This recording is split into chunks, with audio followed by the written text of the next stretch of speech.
ছাত্র জনতার গণ অভ্যুত্থানে মারা গেছে ৭৩৭ জন আর আহত হয়েছে ২৩,০০০। এদের মধ্যে অন্তত ৪০০ জনের চোখ ক্ষতিগ্রস্ত হয়েছে, যাদের অনেকে দুই চোখেরই দৃষ্টিশক্তি হারিয়েছেন। সচিবালয়ে এক সংবাদ সম্মেলনে আহতদের উন্নত চিকিৎসায় বিদেশি বিশেষজ্ঞ চিকিৎসকের সহায়তা নেয়ার কথাও জানান স্বাস্থ্য উপদেষ্টা। এদিকে গেল বছরের চেয়ে এবার ডেঙ্গু পরিস্থিতি অনেকটাই ভালো বলে মনে করছেন তিনি। শারমিনীরা রিপোর্ট। ছাত্র জনতার গণ অভ্যুত্থানে আহতরা এখনো হাসপাতালে চিকিৎসা নিচ্ছেন। এদের মধ্যে যারা চোখ হারিয়েছেন তাদের চিকিৎসায় নেপাল, চীন ও ফ্রান্সের বিশেষজ্ঞ ডাক্তারদের সহায়তা নেওয়া হচ্ছে। তাদের পরামর্শেই এই রোগীদের উন্নত চিকিৎসা নিশ্চিত করার কথা ভাবছে সরকার। সচিবালয়ের সংবাদ সম্মেলনে স্বাস্থ্য উপদেষ্টা জানান, জুলাই আগস্টের গণ অভ্যুত্থানে মারা গেছেন ৭৩৭ জন, আহত ২৩,০০০। গুরুতর আহত প্রায় ৭০০। এদের মধ্যে গুলিতে চোখ ক্ষতিগ্রস্ত হয়েছে ৪০০ জনের, যাদের অনেকেই চিরতরে দৃষ্টি হারিয়েছেন।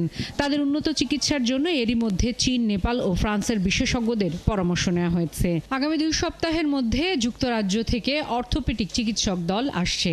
এখন ইউকের থেকে আমাদের আলাপ হলো, তাদের এইসব জায়গায় চিকিৎসাটা ভালো।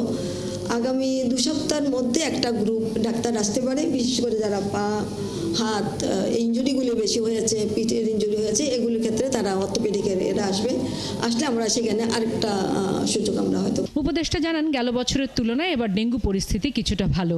এই মৌসুমে মৃতের সংখ্যা এখনো ২০০ ঘর ছাড়ায়নি। হাসপাতালে যথেষ্ট প্রস্তুতি আছে। আমাদের সবগুলো হাসপাতালগুলোকে এবং সবাইকে এটা অ্যালার্ট করা আছে, তাদের যে পরিমাণ ওজন কিংবা যেগুলো ফেসিলিটির দরকার, বেড দরকার, সেগুলো সেখানে করা হয়েছে। আমরা এখনো পর্যন্ত কিছু মারা গেছে, কিছু হাসপাতালে আছে ১৮২ জন মারা গেছে, ওনারা ভালো বলতে পারবেন।